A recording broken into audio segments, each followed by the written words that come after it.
Bam, back with another one, episode number 7. Unk and Chico, we live again. Hey, well, actually, this is a recorded show, but get ready for our lives. July 28th, coming to you live and in effect. Hey, Unk, how's it going? Let them know what we got going on, man, and what to catch us at. Hey, you really didn't lie to them. Like we are live because we're like all the way live, but we will be doing a live show. This one like good times, just recorded live before a studio audience. But There you next, go. what we got? One more Sunday after next, the 28th.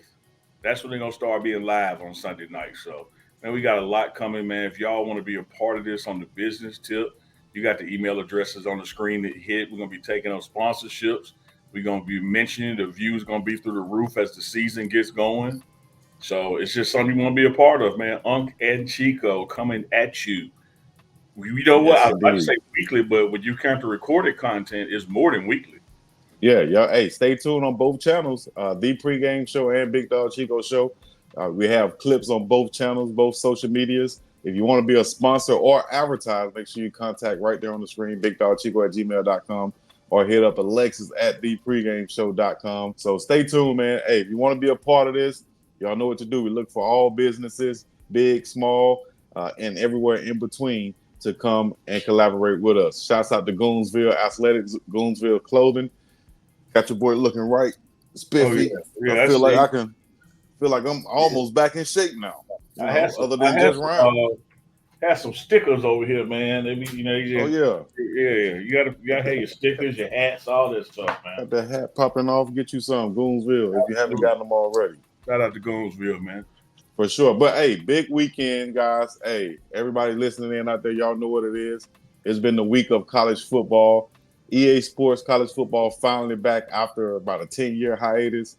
Uh, Uncle Neely, you've been on the game playing. Everybody's been kind of like doing what they got to do. Then going back inside to hibernate and getting all the playing time they can get in on the game. What has been your experience like on the game? And then we're going to get into the ratings also of the players. What has been your experience? Man, I'm loving it, man. It has been, a long time and a long time coming to have a college football game. Used to love it back in the day, and now to have it back and be working with Coach Prime in Colorado and see guys, that you work with on a daily basis, getting their shine with their name on the screens. It's just an exciting time for these student athletes, man, to see this blossoming of NIL, which really we just starting to scratch the surface on the opportunities that are out there for them. So love that about the game. But the gameplay is spectacular, man. It is so much more realistic than the last version, and is more realistic than say the Madden or the other football games that are out there, man. From the Yeah. stadiums to the mascots to the way the players move, I'm loving every bit of the game. And man, if you out there, if you want to catch an L from your boy Uncle Neely, I'm on PS5, and it's that's THEE _BSTGK, the underscore BSTGK. Hey, send me a friend, bro. Let's get a game going, man.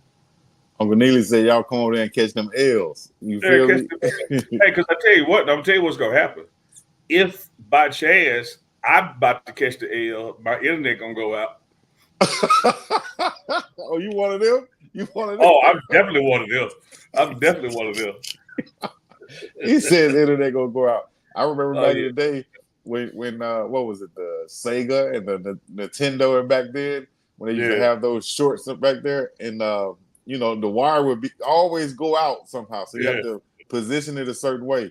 So my Oh, thing was, hey, if I'm losing the game, I'll go and just bump that wire and oh, you got like I'm man. going to the I used to bathroom. keep the console on the floor, and I was Yep, just barely tapping with my foot. Like, oh that's man, all. That's run it it, back. man. That's crazy how sensitive those things were back in the day. But live, not matter of fact. Here's a quick question: Yeah. what's your favorite game of all time? Because mine just came to mind, and it's not even a football game. It was the basketball game, NBA Live '95. That show you my age a little bit right there. Live Oh, '95 was my favorite game. What was your favorite one? yeah, man. In because I'm a little older than you, Chico. You see all this gray. If I'm Oh gonna go man, I just already know where you're going. all time, I'm going Grand Theft Auto, man. I'm going that Oh, whole Grand Theft. system. Yeah, man.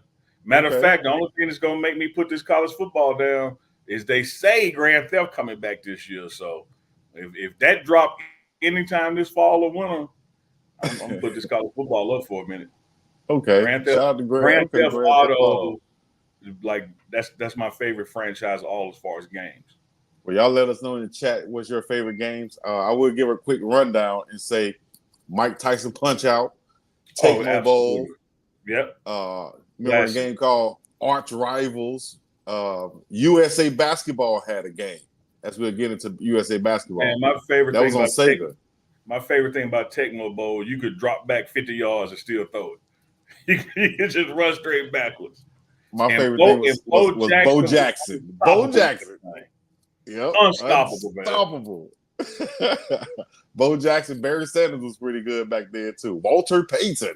Oh yeah. Even I think they had him on the game. Damn. Yeah, he was, but man, but they could be stopped a little bit. Bo would run around you over like, man, Bo was unstoppable. And I was like, man, Bo must have put some money in the game. Like they got him just Superman on him. They used to be bouncing off Bo Jackson.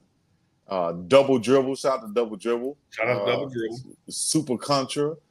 Yeah. Then we'll move on up to the mid-90s and go Mortal Kombat and a few others. Now when Mortal Kombat dropped, that changed the game because that was like the first games that had like real violence in it, and that opened the door for like Grand Theft Auto and Call of Duty and all that. Mortal Kombat was their first that had them ratings for the goriness and the blood. But it was get over here. Yeah. Test your might. Oh, damn, you might need to start doing voiceovers.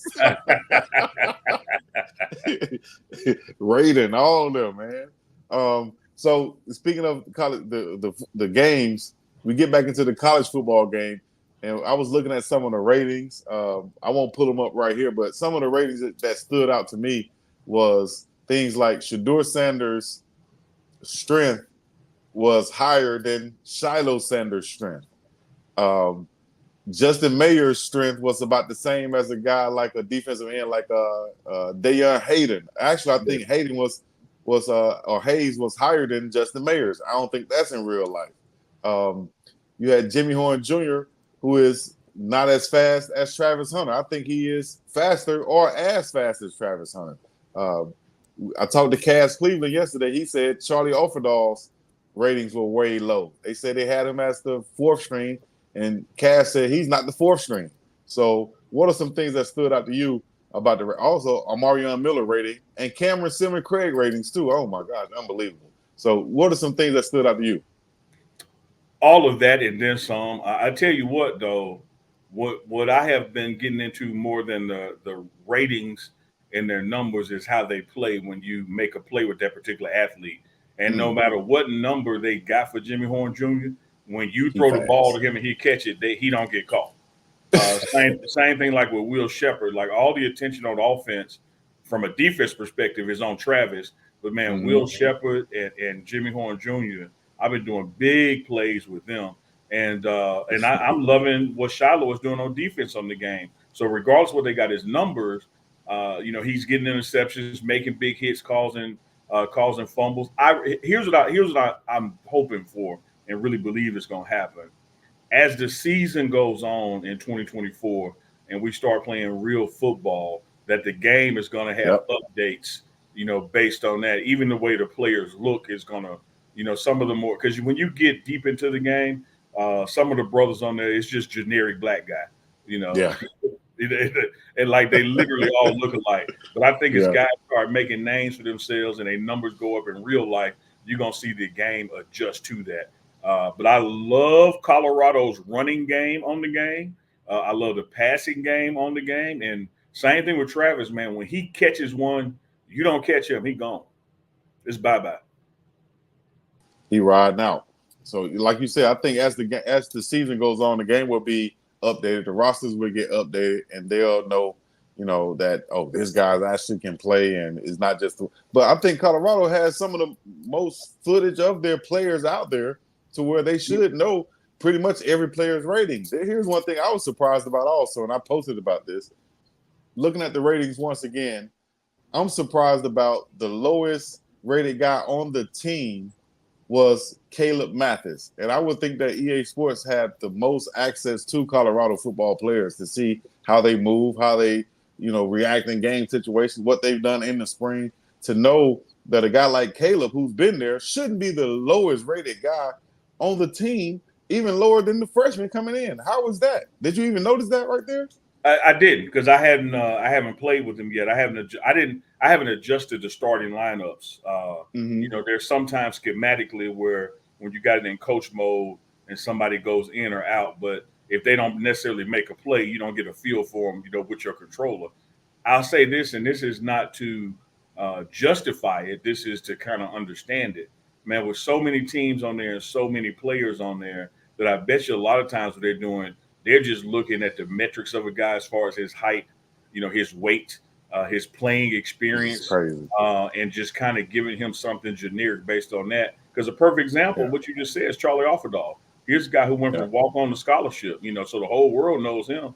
And if anybody else was going to give him those scholarships, it would be Caleb with the work he's doing. I mean, he is Mr. Reliable out there, always open and always making every catch and running his routes right, et cetera, et cetera, et cetera.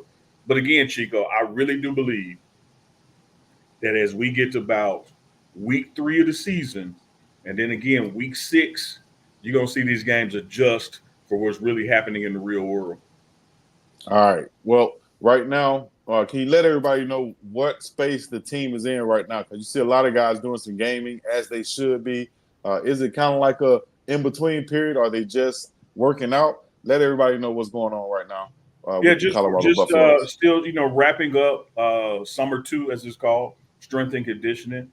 Coach Prime has made a head coach call and put in another little break for him. So you'll see guys on their social media posts kind of hitting the road and doing their own thing the next couple of days and throughout next week. But also still some strength and conditioning taking place on their own as well, or if they want to work out in groups. But from a functional football standpoint, you're not going to see any more of that until Monday, the 29th of July, which is that first practice. So you're going to see a lot of guys out there gaming, a lot of guys, maybe you see footage of them boarding the plane on their Instagram because they're running home real quick Right. for a short little break. But I don't think, man, summer 1 and summer 2 could have gone any better.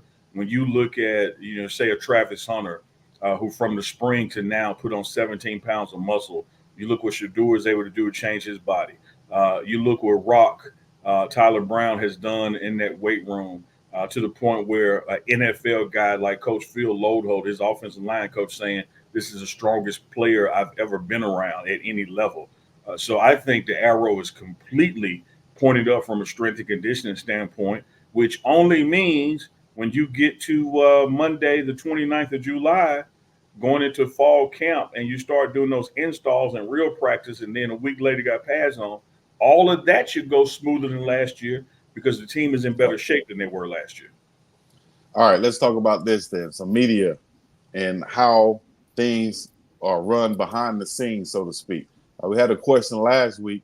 Said, ask Uncle Neely, what's the dynamic between himself, Reach the People Media, and Well Off Media? How do they decide what's going to be shot, what's going to be filmed, and what's going to be put out? And if they're filming the same thing, basically, how do they get different perspectives, so to speak? Can you talk a little bit about that? Yeah, man, I'm glad to. I think that's a great question. One, I think people have to appreciate and understand this ain't our first rodeo. We were together at Jackson State doing this.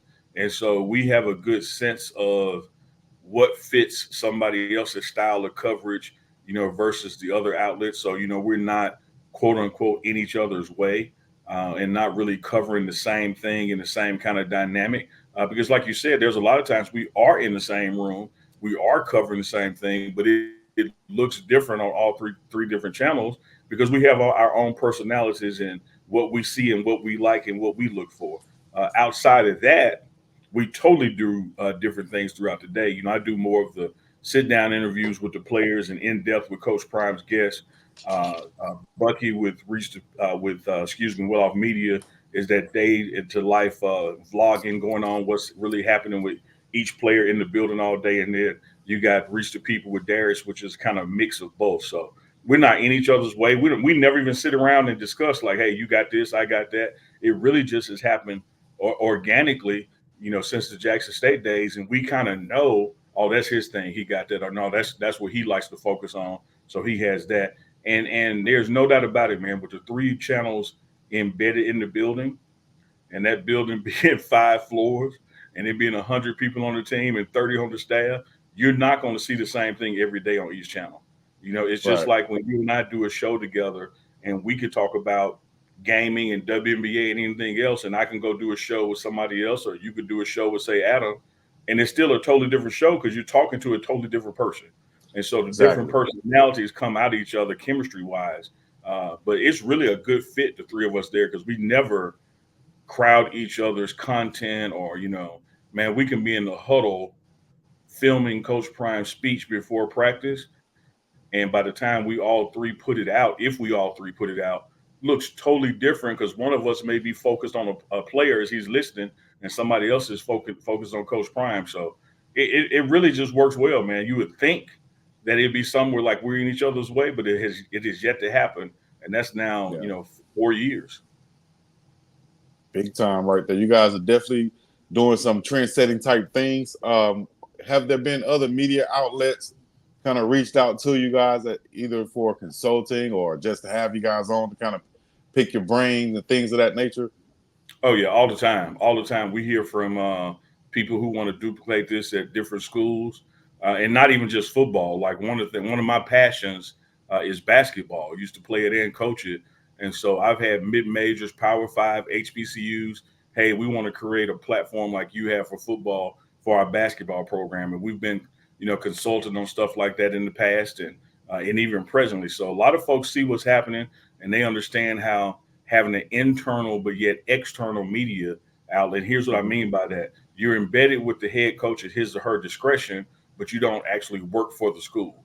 And so you get to do things differently from the institution can do. And it just helps recruiting, it helps exposure, because it's expensive to fly around the nation and try to show people what's going on when you could just have somebody there doing their thing content wise and show the world every day. Exactly. And with that, you're going to have people seeing you way more than before, and that's going to come with some praises, and it's going to come with some criticism and scrutiny and everything else Hmm. behind it. And some came this week as usual. It seems like it's coming every week, like the mailman. You know what I mean? Just to drop off. Here's your hate for Coach Prime this week, and it came by way of Paul Finebaum, well respected, well known journalist for many years. As a matter of fact, when I first interned for talk radio back in Birmingham, Alabama, when I was during my UAB days, the building that we worked in and we did our little show out of, Paul Finebaum was right across the hall. And this before I even knew who he was, honestly, because he did a lot of Alabama football at the time. And when I went to UAB, I was like, forget Alabama. So I get there, and the guy I'm working with, he was so starstruck. He said, "Man, that's Paul Finebaum over there." I'm like, "Who the hell is Paul Finebaum?" And I went over there, sat in his seat, and everything. Come to find out who he was later on, big deal, ESPN, everything else. Well, he said Coach Prime might not show the patience or have the patience to stay in Colorado long enough for them to be winners, for them to be champions or threats in the playoffs. And this year they are a non-factor, so to speak. How do you feel about those comments from Paul Finebaum? First, I say this: everybody is entitled, to their opinion, and you have the right to express your opinion. But what you're not entitled to is your own facts. You can't make up, Mm, a set of your own facts. Facts are facts. Opinions are opinion. You can have your opinion, but you can't have your own facts. And so when I wow. heard what he was saying, I respect the opinion part of it, but I think he's way off base on the factual part of it because he said Colorado football, is irrelevant in the national landscape, particularly as it relates to the playoffs. He talked about Coach Prime, being a great salesman and business person, but not a great coach and would not have the patience to do what it takes to do there, as if it's going to take a long time to do it. So here's my response, to those couple of points there, Chico. One, college football, just like the NFL, is a quarterback-driven league. I don't understand how you could have one of, if not the best quarterback in college football, going into his senior season with the revamped offensive line, with the weapons that he has at wide receiver, those that transferred in and have grown with him, such as Travis Hunter, how that equals irrelevant in the big scheme of things, I don't know how you reach that conclusion. I think Colorado has a far greater chance than most college teams, to make noise in the playoffs. Because with this expanded role, all you have to do is a couple of paths: win your conference championship, and it is very possible for Colorado to play in that Big 12 championship and win it, or be ranked in the remaining eight. Once upon a time, right out the gate last year, Colorado got as high as I think 15 or 16 in the nation. I don't understand where he's coming from with that. Then when he says that Coach Prime doesn't have the patience to see this thing through, you're acting like it's going to take him 20 years to rebuild something. He went Right. from 1-11 to 4-8. If he does that again, that'll be 8 wins, and then after that, it'll be 16 wins. So Right. that's just a 3-year So you're window. on track. I don't see where you can just say it's going to take them so long to be there that Colorado so far behind that Coach Prime wouldn't have that kind of patience.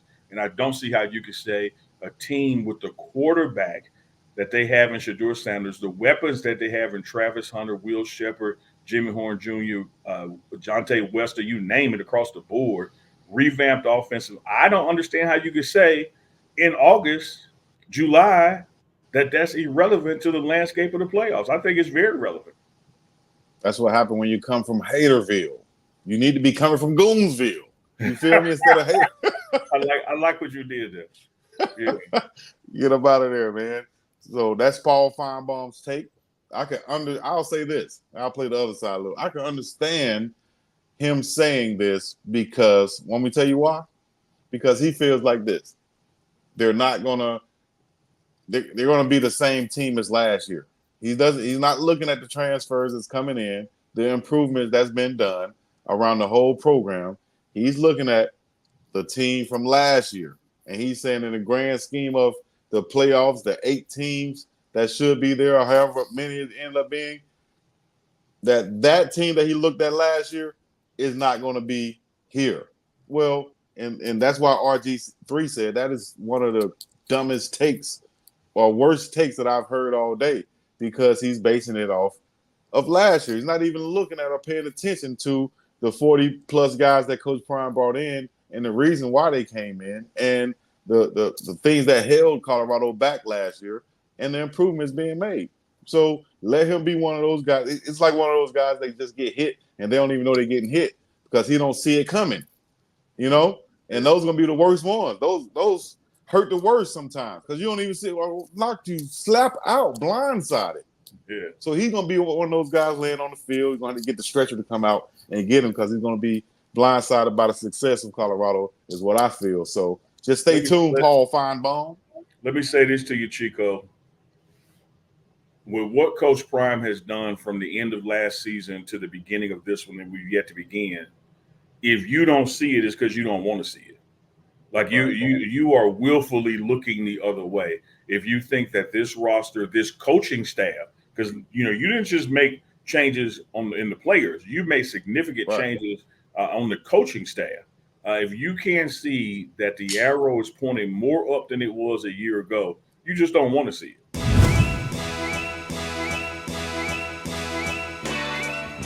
The media will run out and find people who've left here and try to grab those stories, but they don't call up those guys that stayed and been here and fought through it and have made this team under a Coach Prime standard. Like that's where the story is.